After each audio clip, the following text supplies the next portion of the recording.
Oui, alors, je suis désolé, hein, je suis encore plus ébouriffé que d'habitude, la lumière est encore plus dégueu que d'habitude, je vais essayer de l'arranger un petit peu.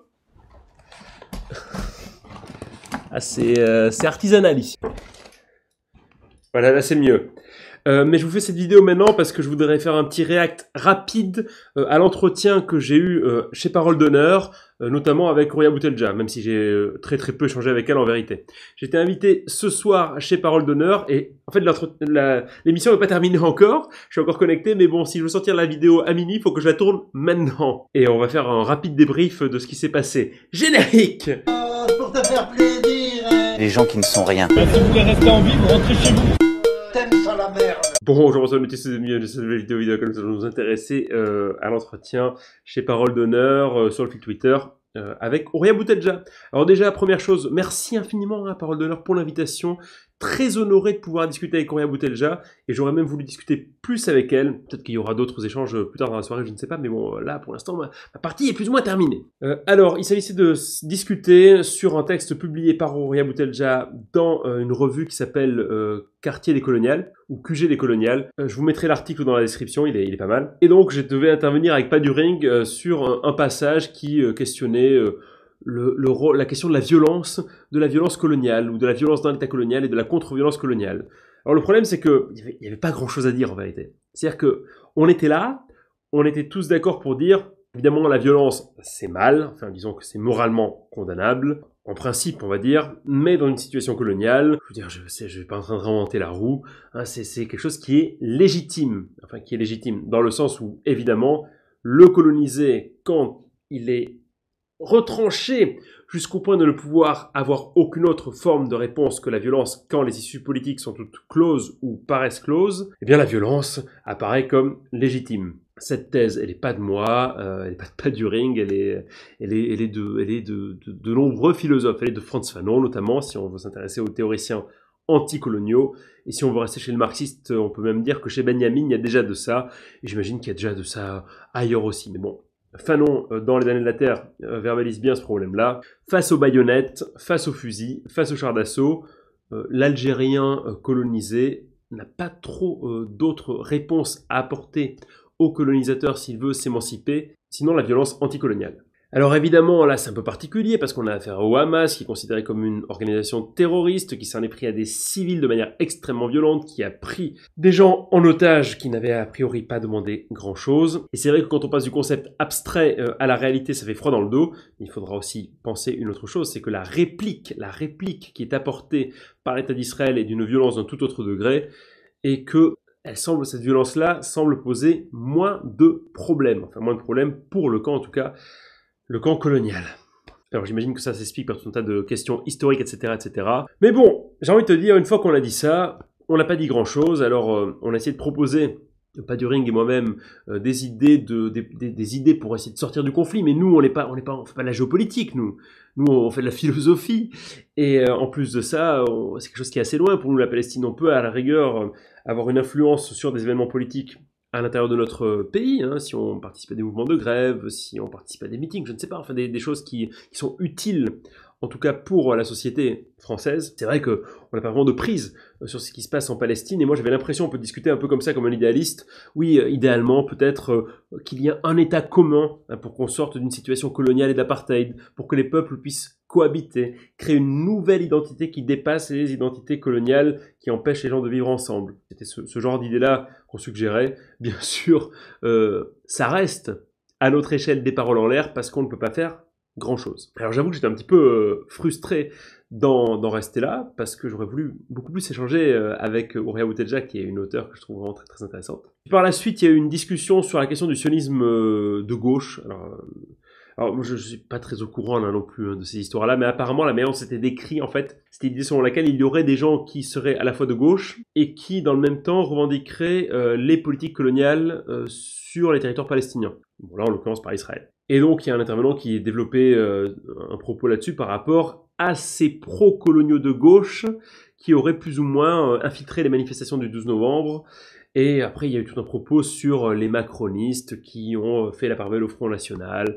Et le Front National serait sorti grand gagnant de cette histoire, de cette sombre histoire, triste histoire du conflit israélo-palestinien grâce à sa normalisation et grâce au fait qu'il apparaisse comme ça, comme par magie, comme étant philosémite. Alors que bon, le Front National, c'est une nouvelle pour personne, est un parti antisémite. Et là, Aurélien Boutelja a dit quelque chose qui me semble juste, hein, pour le coup, c'est que les décoloniaux sont, je crois, les plus philosémites de tous. Hein. C'est-à-dire que si...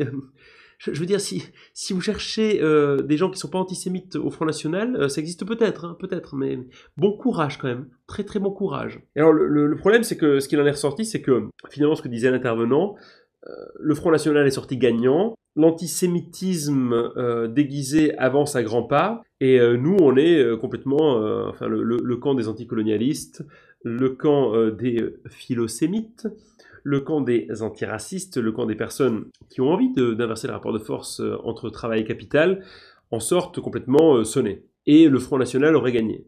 Et en fait, non, en fait. En fait, non.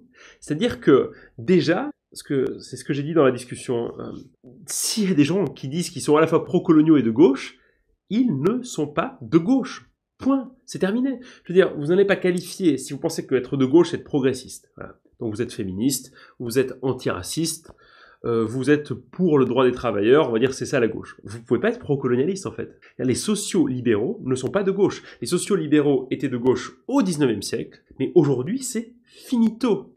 On peut pas dire voilà allez, on envoie Total au Mali. Je sais pas si au Mali il y a du pétrole, mais imaginons, on s'en fout. On envoie Total au Mali à prendre des puits de pétrole ou prendre le contrôle de différents points stratégiques et on est de gauche. Non, c'est pas possible les gars. Là, non, ça n'existe pas en fait. Vous mentez. C'était pour revenir un peu à cette idée de gauche psychodélique en fait. Ces gens de gauche qui disent oui mais moi je suis de gauche, la gauche c'est ceci, je ne me reconnais pas dans la gauche. Mais les gars, mais si vous ne me reconnaissez pas dans la gauche, c'est que vous êtes juste des conservateurs en fait. Point, c'est terminé.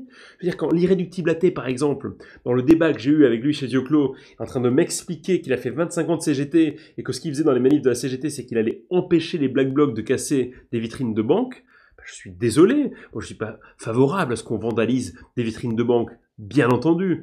Mais si je vois un mec faire ça, déjà, je vais pas m'approcher trop parce qu'il peut peut-être m'en retourner une et j'ai pas trop envie d'être sa victime. Voilà, on va être rationnel aussi. Et puis c'est pas mon rôle quoi. C'est pas mon rôle à moi. Moi je suis là, je suis dans la manif, il y a des mecs violents, j'évite, je passe entre les gouttes. Je sais que s'il y a un mec qui tabasse une banque, les flics vont arriver, ils vont commencer à nous gazer, donc moi je fuis parce que en fait, ça m'est déjà arrivé, je n'avais pas fui assez vite et puis je me suis trouvé gazé, nassé, chargé. Voilà. Et ça c'est ça la réalité. Bref, je vais trop loin. En gros, il y a ce discours qui consiste à dire « Oui, mais nous, on est les laïcs. Oui, nous, voilà, on défend... » Oui, mais nous aussi, on est laïcs, en fait. Nous aussi, on est laïcs. C'est juste qu'en fait, vous avez une vision de la laïcité qui date du début du XXe siècle, et nous, on a une vision de la laïcité qui date du début du XXIe siècle. Voilà, donc fin du game. On n'en parle plus. Alors peut-être que je développerai ça dans une vidéo plus longue sur la chaîne principale. J'ai déjà écrit 2-3 trucs là-dessus. Mais c'est pénible en fait. Il faut arrêter d'ajouter au d'accorder à la gauche le prédicat colonial. Ce n'est pas possible. Et oui, effectivement, ce que je disais aussi, c'est que c'est une nouvelle pour personne que la Macronie gouvernait de manière autoritaire. On l'a vu pendant les Gilets jaunes, on l'a vu pendant la manif des retraites, on l'a vu qu'il y a des jeunes de banlieue qui sont flingués comme ci, comme ça, parce qu'ils refusent d'obtempérer. On sait qu'on a affaire à des gens qui sont prêts à tout pour garder le pouvoir et qui aussi font la part belle au Front National, qu'ils présentent comme une espèce d'opposition crédible. Mais ça fait partie de la stratégie politique d'une droite libérale pour se faire réélire. Maintenant, les gars, si vous êtes de gauche, il faut proposer autre chose.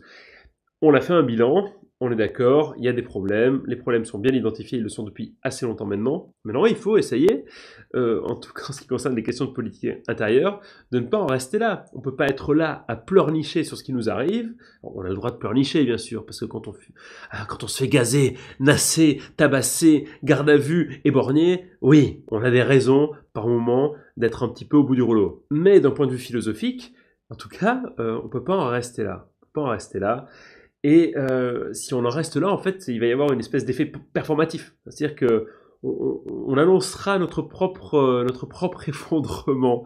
Et est-ce qu'on a envie que la France soit aux mains du Front National ? Non. Hein.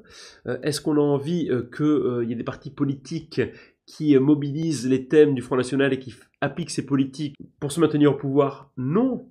Donc maintenant, essayons de voir comment on peut sortir, en quelque sorte, de ce moment larmoyant pour proposer des concepts et des idées qui nous permettraient peut-être d'aller au-delà. Voilà, donc à peu près pour tout ce qui s'est dit jusqu'à présent. Hein. J'espère que j'aurai d'autres occasions de discuter chez Parole d'Honneur, peut-être dans d'autres formats, peut-être un petit peu plus dynamiques, je sais pas. L'occasion de rediscuter de manière plus approfondie avec Ouria Boutelja pour voir au sujet au niveau des concepts, comment sa pensée s'articule avec la pensée décoloniale. J'ai essayé de lui poser la question, mais bon, faute de temps, c'était pas possible qu'elle y réponde. On revient donc demain pour une nouvelle vidéo sur la 2. Je sors cette semaine 1 ou 2 vidéos sur la chaîne principale. Abonnez-vous, likez, partagez, n'hésitez pas. Et si vous êtes consentant et consentant, la bise. Voilà ce qui manquait à l'humanité. Un énième bouquin. C'est Heidegger et le fascisme.